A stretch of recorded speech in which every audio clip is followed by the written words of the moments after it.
দূর দূর, হঠাৎ করে কেন যে এত চুল ঝরছে বুঝতেই পারছি না। কতদিন হয়ে গেল চুল ওঠা আর থামছেই না।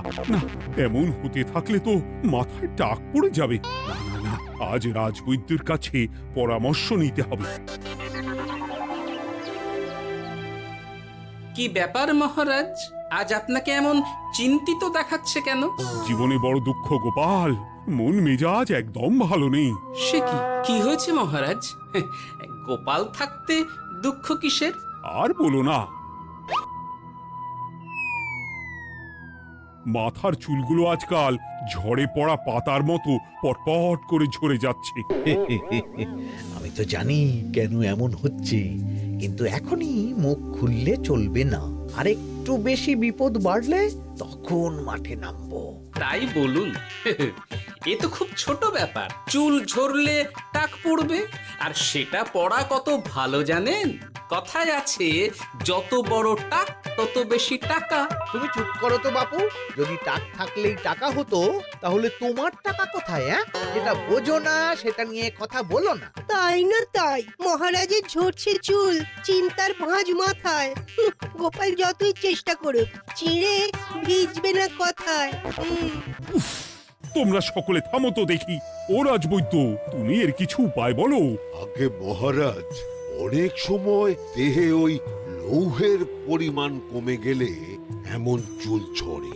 আপনি বরং পালং শাক, ওই কিশমিশ, কলা ও আরো কিছু ফল আমি বলে দিচ্ছি, সেগুলো বেশি করে খান। আচ্ছা আচ্ছা আচ্ছা, তবে তাই করে দেখি।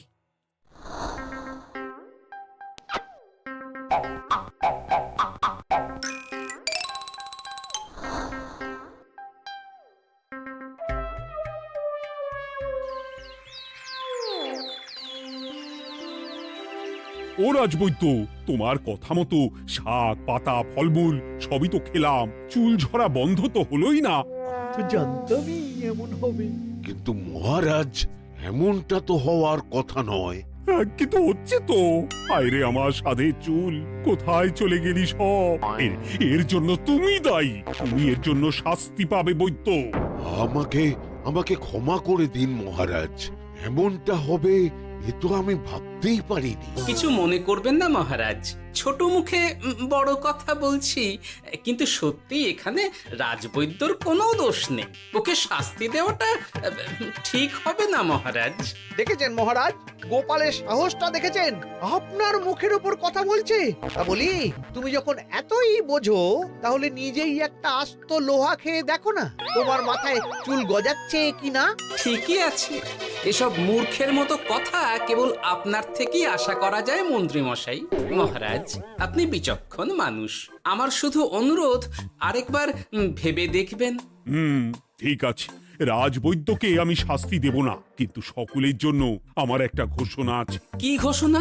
আমার এই কঠিন সমস্যা যে দূর করে দিতে পারবে, তাকে আমি বিশেষ পুরস্কারে ভূষিত করব। এই তো পেয়েছি, এই সুযোগ কোনোভাবেই হাতছাড়া করা চলবে না। এবারের সমস্যাটা সত্যি বেশ কঠিন। কি করলে যে মহারাজের চুল পড়া বন্ধ হবে সেই উপায় মাথাতেই আসছে না। হঠাৎ করে কেন যে এমন হলো কে জানে।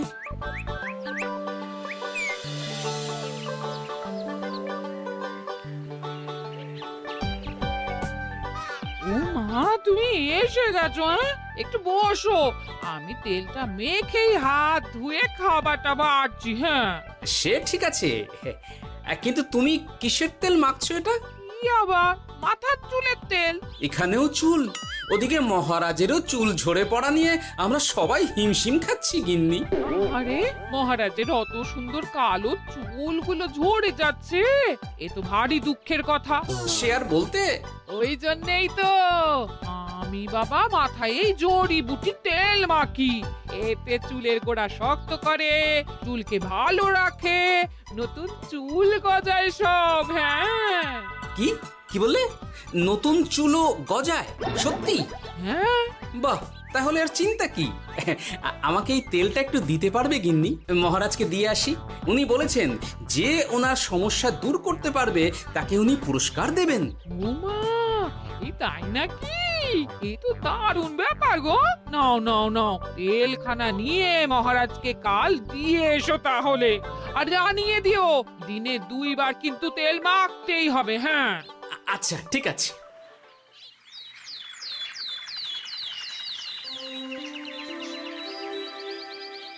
কোনো উপায় খুঁজে পেলে তোমরা?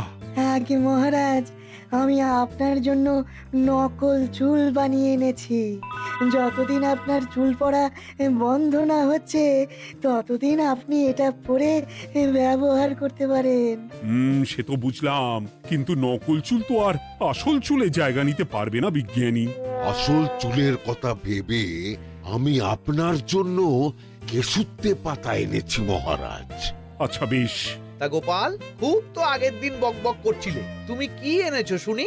সেটা যথাসময়ে দেখতে পেয়ে যাবেন মন্ত্রী মশাই। এটা জড়িবুটি তেল মহারাজ। আমি এটা আপনার জন্য এনেছি।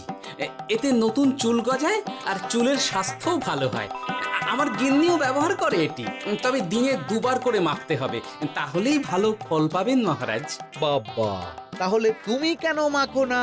আচ্ছা, আপনার সমস্যাটা ঠিক কোথায় বলুন তো মন্ত্রী মশাই? মহারাজের জন্য কিছু আনলেও কথা শোনান, না আনলেও কথা শোনান। সত্যি তো মন্ত্রী, কেন তুমি সব সময় গোপালের পিছনে পড়ে থাকো বলো তো? এরা তো তাও সবাই কিছু না কিছু আমার কথা চিন্তা করে এনেছে, তুমি তো সেটাও করনি। না, আসলে মহারাজ, আমিও ভাবছিলাম আপনার কথা, কিন্তু থাক, বুঝেছি। আহ, দারুণ। তেলের গন্ধটাও খুব সুন্দর। গোপাল, তোমায় অনেক ধন্যবাদ। আশা করছি ব্যবহার করলে খুব ভালো ফল দেবে। একদম দেবেই মহারাজ। দূর বাবা, ভেবেছিলাম এক হলো আর এক। কোথা দিয়ে যে গোপালটা মাঝখান দিয়ে এসে নাক গলিয়ে ঢুকে পড়ে, খুব শক্ত পুরস্কার নেওয়ার। দেখাচ্ছি মজা।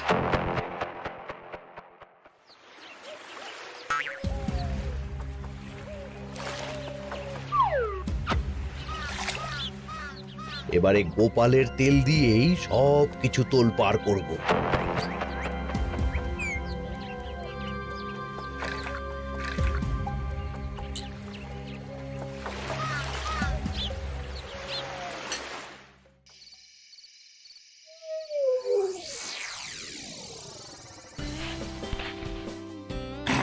ব্যাস, হয়ে গেল 2 বার মাখা। গোপাল বলেছিল এতেই ভালো ফল পাবো, কিন্তু এখন মাখার পর মাথাটা কেমন জ্বালা জ্বালা করছে মনে হচ্ছে। হয়তো নতুন চুল গজাবে বলে এমন হচ্ছে। কাল সকালে বোঝা যাবে। এতক্ষণে বোধহয় ছোট ছোট চুল গজিয়েই গেছে। কি এটা চুল গজানোর তেল ছিল নাকি পড়ে যাওয়ার? হে ভগবান, যেটুকু বাকি ছিল সেটাও ঝরে পড়ে টাক পড়েই গেল। হ্যাঁ, গোপালই হলো যত নষ্টের গোড়া। আজ আসুক সভায়।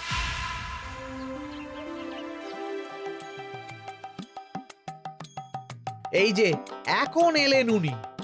ও কি মহারাজ, আপনি এমন কাপড় মাথায় জড়িয়ে বসে আছেন কেন? তুমি আর এমন প্রশ্ন জিজ্ঞাসা করো না গোপাল, তোমার দয়াতেই মহারাজের এমন অবস্থা। মানে? মানেটা আমি তোমায় দেখাচ্ছি, দাঁড়াও। এই যে গোপালের দেওয়া তেল মেখেই আমার এমন হয়েছে, আর তার জন্য আমি তোমাকে কোনোদিনও ক্ষমা করব না গোপাল। বিশ্বাস করুন মহারাজ, আমার গিন্নিও মাখে এই তেল, কিন্তু এমন কিছু তো এখনো পর্যন্ত ঘটেনি। আমি আর কিচ্ছু শুনতে চাই না। আমার মাথা ভর্তি চুল আমি ফেরত চাই। যতদিন না আমার মাথার সব চুল ফিরে আসছে ততদিন আমি তোমার মুখও দেখতে চাই না। মহারাজ, আপনার কোনো চিন্তা নেই, আমি তো আছি। এবার এই সমস্যার একটা সমাধান আমি করেই ছাড়বো। কি ব্যাপার, মন্ত্রী মশাই এত লাফাচ্ছে কেন? এসবের পেছনে আবার ওনার হাত নেই তো? না, ব্যাপারটা পরে দেখতে হচ্ছে।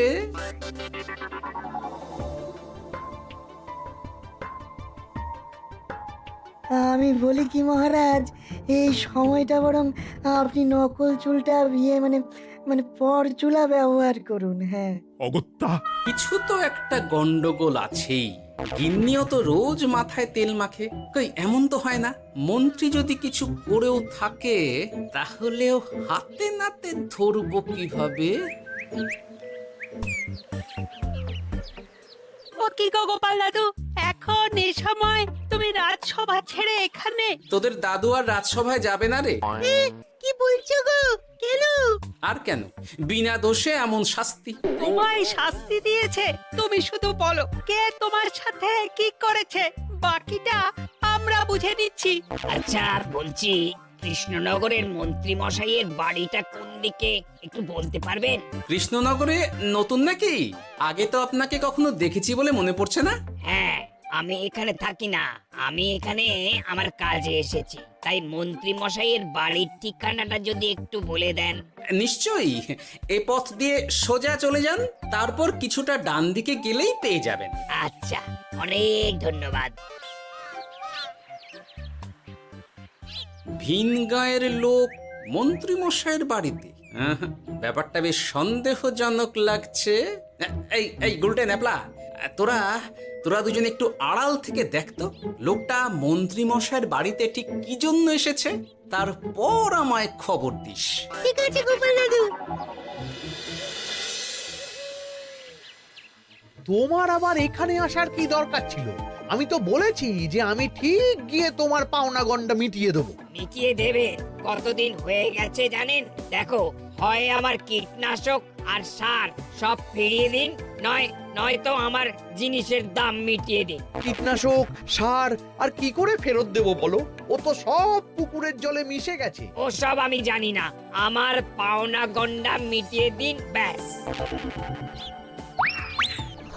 চল চল, এখনই তাহলে গোপাল দাদুকে গিয়ে সব জানাই। চল চল। দাদু, ও গোপাল দাদু। তোরা এসে গেছিস? আয় আয় আয় আয় আয়। মন্ত্রী মশাইয়ের মুখ থেকে অনেক খবর পেলাম। তাই নাকি? কি শুনি? মন্ত্রী মশাই ওই লোকটার কাছ থেকে অনেক কীটনাশক সার নিয়েছে, কিন্তু এখনো জিনিসের দাম মেটায়নি। হ্যাঁ, ওই জন্যই তো মন্ত্রী মশাইয়ের উপর লোকটা খুব লেগেছিল, হুমকিও দিয়েছে 1 সপ্তাহের মধ্যে জিনিসের দাম সব মিটিয়ে দিতে হবে। তাই নাকি? কিন্তু কীটনাশক সার নিয়ে মন্ত্রী মশাই কি করবে? সেটা তো বলতে পারবো না দাদু। তবে হ্যাঁ, মন্ত্রী মশাই ওই লোকটাকে বলছিল যে ওই সব কীটনাশক সার পুকুরের জলে মিশে গেছে। কি বললি? পুকুরের জলে? আচ্ছা, এবার দুয়ে দুয়ে 4 করা গেল। অনেক ধন্যবাদ রে তোদের। বল বল, তোরা কি খাবি? কিচ্ছু লাগবে না গোপাল দাদু, তবে ভোলা ময়রার মিষ্টি খাওয়ালে। আচ্ছা আচ্ছা। কি করে যে মহারাজকে আসল ব্যাপারটা বোঝাই, কিছু তো একটা উপায় বের করতেই হবে। তা বলি বাবা, রাজসভায় যেতে হবে না বলে কি সারাদিন এইভাবেই শয়নে শয়নে দিন কাটাবেন বাবা? হ্যাঁ, উপায় পেয়ে গেছি। বুঝলে গিন্নি, আমাকে একটা জায়গায় যেতে হবে, বুঝলে? তারপর ওখানে যদি কাজ হয় তাহলে আগামীকাল রাজসভায় আমি যাব। কিন্তু তুমি যে বলেছিলে তোমার এখন ছুটি। হ্যাঁ, কি আর করি বলো, গুরুত্বপূর্ণ একটা কাজ, তাই যেতেই হবে। আচ্ছা যাও। ওই গো বিজ্ঞানী, আরে গোপাল যে, বলো। এই যে বিজ্ঞানী, একটা বিশেষ দরকারে তোমার কাছে এলাম, বুঝলে? হ্যাঁ, বলোই না। আচ্ছা, এই দূষিত জলকে কিভাবে আবার পরিশুদ্ধ করে বলতে পারবে? কেন পারবো না? জলের মধ্যে একটু চুন আর ফটকিরি দিয়ে দিলেই জল আবার দূষণমুক্ত হয়ে যাবে। তবে ওগুলো দেওয়ার পর কিছুদিন সেই জলকে ব্যবহার করা বন্ধ রাখতে হয়। হ্যাঁ। আচ্ছা আচ্ছা, অনেক ধন্যবাদ, আসি তাহলে। হ্যাঁ,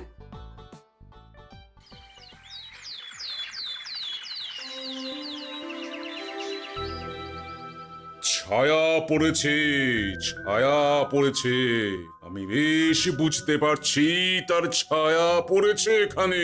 কার ছায়া পড়েছে? আজকাল তোর মাথা থেকে অনেক চুল ঝরে পড়ছে, তাই না? আগে হ্যাঁ সাধু বাবা, আপনি একদম ঠিক কথা বলেছেন। ও বাবা, এই আবার কোথা থেকে উদয় হলো? আরে আমি একা গিয়ে সেই স্নানের পুকুর পরিদর্শন করতে চাই। যথা আজ্ঞা বাবা।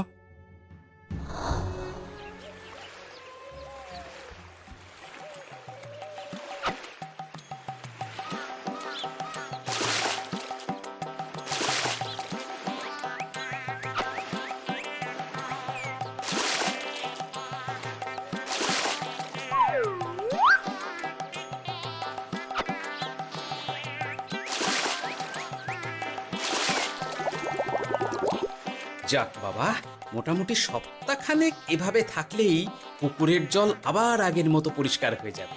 এবার শুধু মহারাজকে একটু বুঝিয়ে বললেই হয়ে যাবে।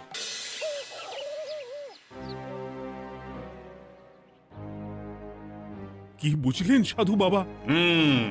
আমার অনুমানটাই ঠিক ছিল। পুকুরের জলে কালো ছায়া পড়েছে, কুদৃষ্টি পড়েছে, তাই এমন হচ্ছে। সে কি? কি কালো ছায়া? যত সব বাজে কথা।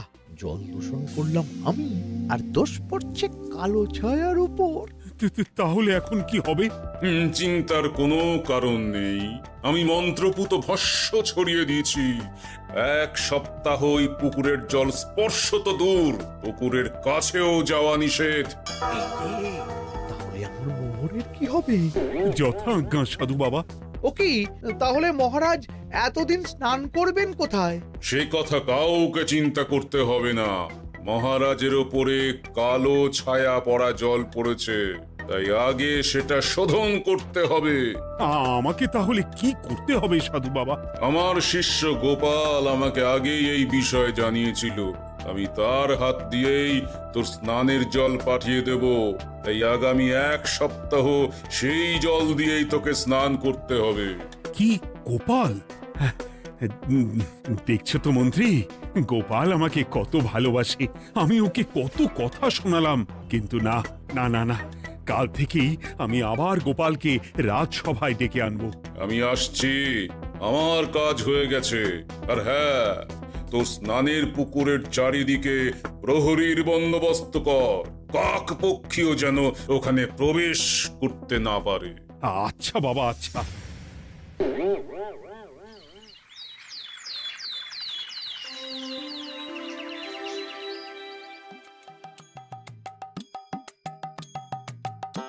গোপাল, তোমাকে আবার এখানে দেখতে পেয়ে আমার খুব ভালো লাগছে। তোমার গুরুদেব গতকাল এসেছিলেন, কিছু মনে করো না। না বুঝেই তোমাকে অনেক কথা শুনিয়েছি। না মহারাজ, আমি জানি আপনি আমাকে খুব ভালোবাসেন, তাই আমি কিছু মনে করিনি মহারাজ। এই নিন, আমি আপনার স্নানের জল এনেছি। হ্যাঁ হ্যাঁ হ্যাঁ, দাও দাও দাও।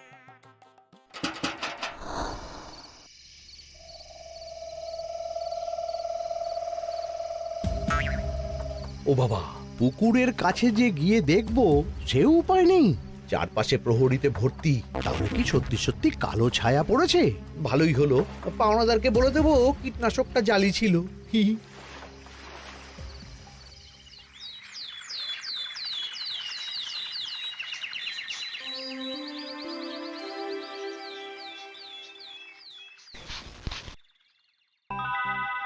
এই তো আমার সেই পুরনো কালো চুলগুলো আবার ফিরে এসেছে।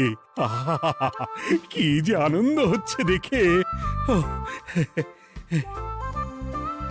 আজ 1 সপ্তাহ সম্পূর্ণ হলো। গোপালের জন্য আমার স্নানের পুকুর থেকে কালো ছায়া দূর হয়েছে। আমাকে এই সমস্যা থেকে দূর করার জন্য আমি গোপালকে 100টি মোহর উপহার দিতে চাই।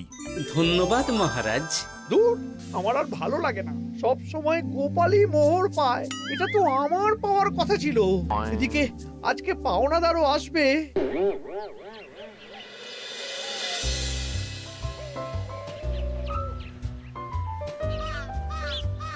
গোপাল দাদু, ওই লোকটা এসে গেছে। আচ্ছা, আসছি। এটা তো মন্ত্রীর বাড়ির দিকে রাস্তা। আমরা তাহলে ওদিকে কেন যাচ্ছি গোপাল? আপনার পুকুরের আসল রহস্যটা কি সেটা আপনি জানবেন না মহারাজ? মানে? নিজের চোখেই দেখুন, তাহলে বুঝতে পারবেন। আর একটু সময় দাও আমায় ভাই, এমনিতেও তোমার কীটনাশক কোনো কাজের নয়। কি এখন এসব কথা আর একদিনও সময় দিতে পারছি না। একটু বোঝো, একটু। সব আমি মহারাজের পুকুরের জলে মিশিয়ে দিয়েছি। মন্ত্রী, তুমি তাহলে সেই কালো ছায়া?